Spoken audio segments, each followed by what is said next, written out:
आज हम दुनिया के सबसे बड़े लोकतंत्र की नींव यानी भारतीय संविधान की गहराइयों में उतर रहे हैं।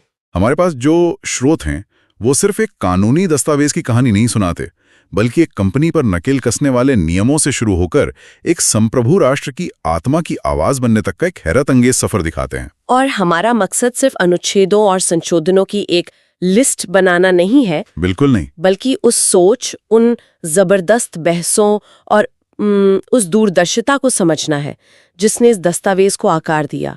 ये सिर्फ वकीलों की किताब नहीं है, ये एक वादा है जो भारत ने खुद से किया था। तो चलिए इसी वादे की शुरुआत से शुरू करते हैं। स्रोत बताते हैं कि कहानी की जड़ें 1773 के रेगुलेटिंग एक्ट तक जाती हैं। हाँ, जो ईस्ट इंडिया कंपनी पर लगाम लगाने की पहली ब्रिटिश कोशिश थी।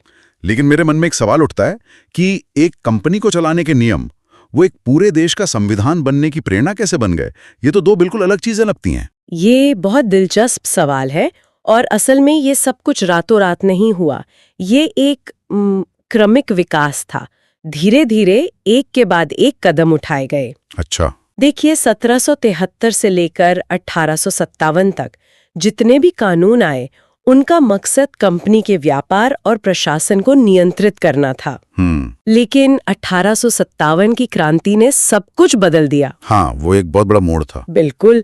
ब्रिटिश सरकार को एहसास हुआ कि भारत को एक ट्रेडिंग कंपनी के भरोसे नहीं छोड़ा जा सकता, और यहीं से 1858 का अधिनियम आया, जिसने सत्ता सीधे कंपनी से छीनकर ब्रिटिश क्राउन को दे दी। हाँ, और गवर्नर जनरल अब वाइसरॉय कहलाने लगे, मतलब सीधे महारानी के प्रतिनिधि। तो ये एक तरह से सत्ता का हस्तांतरण था कंपनी से सरकार को। लेकिन ढांचा तो अभी भी ब्रिटिश ही था। तो फिर वो कौन सा मोड़ आया जिसे हमारे अपने संविधान का ब्लूप्रिंट कहा जाता है? वो मोड़ था 1935 का भारत शासन अधिनियम। ये एक बहुत ही विशाल और विस्तृत दस्तावेज था। अच्छा। लेकिन यह एक जरूरी बात समझने की है। हमने इसे सिर्फ इसलिए नहीं अपनाया कि ये उपलब्ध था।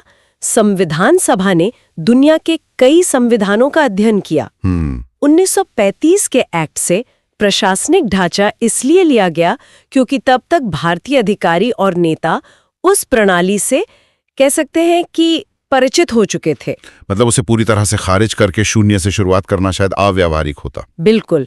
और इसी एक्ट ने एक संघीय ढांचे की नींव रखी और शक्तियों को 3 सूचियों में बांटा: संघीय, प्रांतीय और समवर्ती। हाँ, और ये व्यवस्था आज भी हमारे संविधान की रीढ़ है। मतलब ये एक तरह की व्यावहारिकता थी। लेकिन इन ब्रिटिश एक्ट से हमारे संविधान की तरफ छलांग कैसे लगी?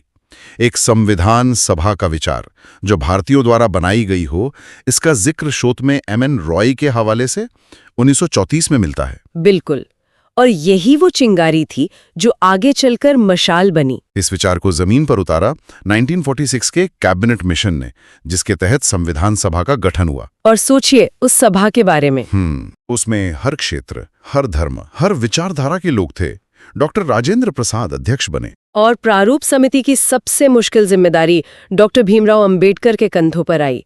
B.N. राव जैसे कानूनी विद्वान संवैधानिक सलाहकार थे। और ये राष्ट्र निर्माण शायद सबसे मुश्किल काम था, क्योंकि जैसा कि स्रोत बताते हैं, उन्हें एक ही समय में सैकड़ों रियासतों को भारत में मिलाना था और बंटवारे के जख्मों को भी भरना था। इस तनाव का असर संविधान की बहसों पर कैसे पड़ा होगा? इसका बहुत गहरा असर पड़ा। एक तरफ बंटवारे ने ये तय कर दिया कि हमें एक मजबूत केंद्र सरकार की जरूरत है ताकि देश फिर कभी ना टूटे। बिल्कुल। और दूसरी तरफ इतनी विविधताओं वाले देश में राज्यों को भी स्वायत्तता देनी जरूरी थी।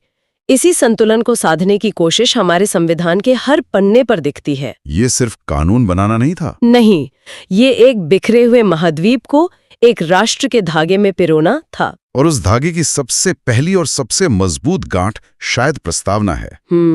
स्रोत इसे संविधान की आत्मा कहते हैं, जो जवाहरलाल नेहरू के उद्देश्य प्रस्ताव से प्रेरित है।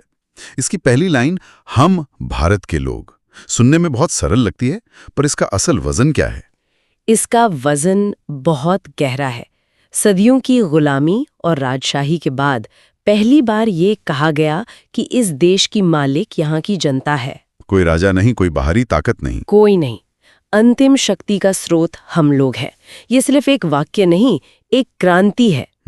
और ये प्रस्तावना भारत को एक संपूर्ण प्रभुत्व संपन्न, समाजवादी, पंथ निरपेक्ष, लोकतंत्रात्मक गणराज्य घोषित करती है। यहाँ एक दिलचस्प बात है, स्रोत बताते हैं कि समाजवादी और पंथ निरपेक्ष शब्द ये मूल प्रस्तावना में थे ही नहीं थे। इन्हें 1976 में 42वें संविधान के जरिए जोड़ा गया। क्या इन दो शब्दों को जोड़ने से संविधान का मूल चरित्र बदल गया?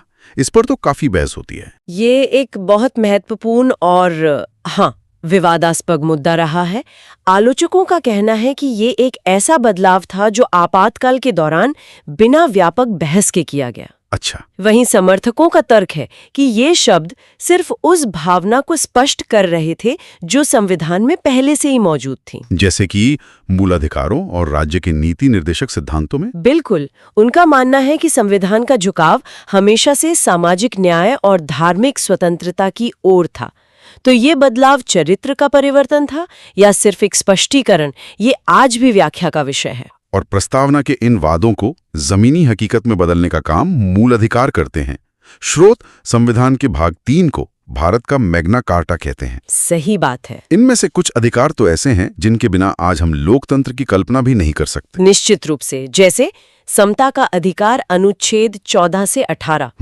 इसी में अनुच्छेद 17 है जो अस्पृश्यता यानी छुआछूत को एक दंडनीय अपराध बनाता है। ये सिर्फ एक कानून नहीं था, ये एक सामाजिक कलंक के खिलाफ संवैधानिक युद्ध का ऐलान था। बिल्कुल। फिर स्वतंत्रता का अधिकार है, अनुच्छेद 19 से 22। अनुच्छेद 19 हमें बोलने, इकट्ठा होने, संघ बनाने की आजादी देता है।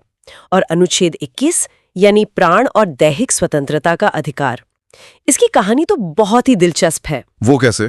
शुरू में अदालतों ने इसे बहुत संकीर्ण रूप में देखा, मतलब सिर्फ जीने का अधिकार। अच्छा। लेकिन पिछले कुछ दशकों में सुप्रीम कोर्ट ने इसकी व्याख्या को इतना व्यापक कर दिया है कि ये अधिकारों का एक पूरा गुलदस्ता बन गया है। मतलब इसी एक अनुच्छेद के तहत हमें स्वच्छ पर्यावरण का अधिकार, निजता का अधिकार और यहाँ तक कि गरिमा से मरने का अधिकार भी मिला है। ये दिखाता है कि हमारा संविधान कैसे सांस लेता है और समय के साथ विकसित होता है। ये तो एक बहुत बड़ा बदलाव था, किसी अधिकार को मूल अधिकारों की सूची से हटा देना। इसके पीछे क्या सोच रही होगी? ये विवादास्पद नहीं था। अरे बहुत ज्यादा विवादास्पद था। इसके पीछे की सोच समाजवादी विचारधारा से प्रेरित थी। सरकार का तर्क था कि जमींदारी उन्मूलन और भूमि सुधार जैसे सामाजिक न्याय के कार्यक्रमों को लागू करने में संपत्ति का मूल अधिकार एक बाधा बन रहा था। अच्छा, क्योंकि अदालतों में इसे लगातार चुनौती दी जा रही थी। हाँ, इसलिए 44वां संशोधन द्वारा 1978 में इसे मूल अधिकारों से हटाकर सिर्फ एक कानूनी अधिकार बना दिया गया। इसका मतलब ये है कि सरकार अब भी आपकी संपत्ति ले सकती है, पर सिर्फ कानून के तहत और उचित मुआवजा देकर। बिल्कुल। ये व्यक्तिगत अधिकार पर सामाजिक हित को प्राथमिकता देने का एक बड़ा उदाहरण था। और फिर आता है वो अधिकार जिसे डॉक्टर अंबेडकर ने संविधान का हृदय और आत्मा कहा था। हाँ, अनुच्छेद 32 संवैधानिक उपचारों का अधिकार। और उन्होंने ऐसा इसलिए कहा क्योंकि इसके बिना बाकी सारे अधिकार वो सिर्फ कागज पर लिखे अच्छे शब्द रह जाते। अनुच्छेद 32 हर नागरिक को ये शक्ति देता है कि अगर उसके किसी भी मूल अधिकार का हनन होता है तो वो सीधे सुप्रीम कोर्ट का दरवाजा खटखटा सकता है। ये गारंटी है, एक कवच है जो राज्य की शक्ति से नागरिक की रक्षा करता है। तो ये अधिकार नागरिकों को एक सुरक्षा कवच देते हैं, लेकिन इस कवच को बनाए रखने और देश को दिन प्रतिदिन चलाने के लिए एक मशीनरी की जरूरत होती है। जाहिर है। स्रोत बताते हैं कि हमारे संस्थापकों ने इसके लिए ब्रिटेन से प्रेरणा ली, पर इसे भारतीय जरूरतों के हिसाब से ढाला। ये संसदीय प्रणाली आखिर काम कैसे करती है? देखिए, मूल ढांचा ब्रिटेन जैसा है, जहां एक नाम मात्र का राष्ट्राध्यक्ष है और वास्तविक शक्ति प्रधानमंत्री के नेतृत्व वाली मंत्री परिषद के पास है। अनुच्छेद 52 कहता है कि भारत का एक राष्ट्रपति होगा। वे राष्ट्र के प्रमुख हैं, सेनाओं के सर्वोच्च कमांडर हैं। लेकिन अनुच्छेद 74 ये भी साफ करता है कि वे अपनी शक्तियों का प्रयोग मंत्री परिषद की सलाह पर ही करेंगे। सही बात है। तो क्या राष्ट्रपति की भूमिका सिर्फ एक रबर स्टैम्प की है, या ऐसे भी मौके आते हैं जहां ये पद बहुत शक्तिशाली हो जाता है? ज्यादातर समय तो मंत्री परिषद की सलाह पर ही काम करते हैं, लेकिन कुछ मौकों पर उनकी भूमिका बहुत अहम हो जाती है। अच्छा, जैसे? खासकर तब जब आम चुनाव में किसी भी दल को स्पष्ट बहुमत नहीं मिलता, तब प्रधानमंत्री किसे बनाना है, सरकार बनाने के लिए किसे आमंत्रित करना है, ये तय करना राष्ट्रपति का एक बहुत बड़ा विवेकाधीन अधिकार बन जाता है। हाँ, उन क्षणों में वे सिर्फ नाम मात्र के प्रमुख नहीं रहते। और कानून बनाने का काम करती है संसद, जिसके 3 अंग स्रोत बताते हैं: राष्ट्रपति, लोकसभा और राज्यसभा। लोकसभा तो हम समझते हैं जनता का सदन, पर राज्यसभा की क्या जरूरत थी? 2 सदन क्यों? ये हमारे संघीय ढांचे की खूबसूरती है। लोकसभा, जहां सदस्य सीधे जनता द्वारा चुने जाते हैं, वो जनता की इच्छा का प्रतिनिधित्व करती है। लेकिन राज्यसभा, जिसे राज्यों की परिषद कहते हैं, हाँ, वो राज्यों के हितों का प्रतिनिधित्व करती है। इसके सदस्य राज्यों की विधानसभाओं द्वारा चुने जाते हैं। इसका एक और बड़ा काम है, ये लोकसभा द्वारा जल्दबाजी में पास किए गए बिलों पर एक ब्रेक का काम करती है। अच्छा, एक तरह का सेफ्टी वॉल्व कह सकते हैं। ये एक स्थायी सदन है जो कभी भंग नहीं होता, और ये सुनिश्चित करता है कि हर कानून पर गहराई से विचार हो। और इन दोनों, यानी सरकार और संसद, पर नजर रखने वाला कौन है?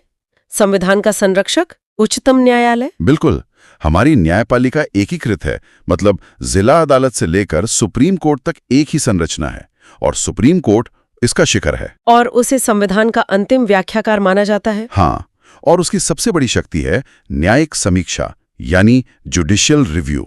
इसका मतलब है कि सुप्रीम कोर्ट संसद द्वारा बनाए गए किसी भी कानून या सरकार के किसी भी आदेश को रद्द कर सकता है, अगर वो संविधान के प्रावधानों के खिलाफ हो। बिल्कुल, खासकर मूल अधिकारों के खिलाफ।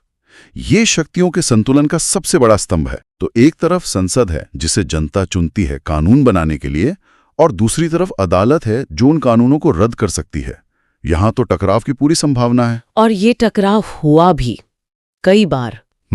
और इसी टकराव ने भारतीय संविधान के सबसे दिलचस्प अध्याय को जन्म दिया। देखिए, संविधान कोई पत्थर की लकीर नहीं है। हाँ, अनुच्छेद 368 संसद को इसमें संशोधन करने की शक्ति देता है। और इसकी प्रक्रिया भी अलग अलग है। हाँ, मोटे तौर पर 3 तरीके हैं। कुछ बदलाव साधारण बहुमत से, ज्यादातर विशेष बहुमत से, और कुछ सबसे महत्वपूर्ण बदलावों के लिए विशेष बहुमत के साथ साथ कम से कम आधे राज्यों की सहमति भी जरूरी है। और यहीं से स्रोत हमें संसद और सुप्रीम कोर्ट के बीच उस बड़े टकराव पर ले आते हैं जिसने मूल ढांचे का सिद्धांत, यानी बेसिक स्ट्रक्चर डॉक्ट्रिन को जन्म दिया। ये सुनने में बहुत तकनीकी लगता है, इसका असल मतलब क्या था? ये भारतीय लोकतंत्र का एक ऐतिहासिक मोड़ था। कहानी शुरू होती है 70 के दशक में, जब इंदिरा गांधी की सरकार थी।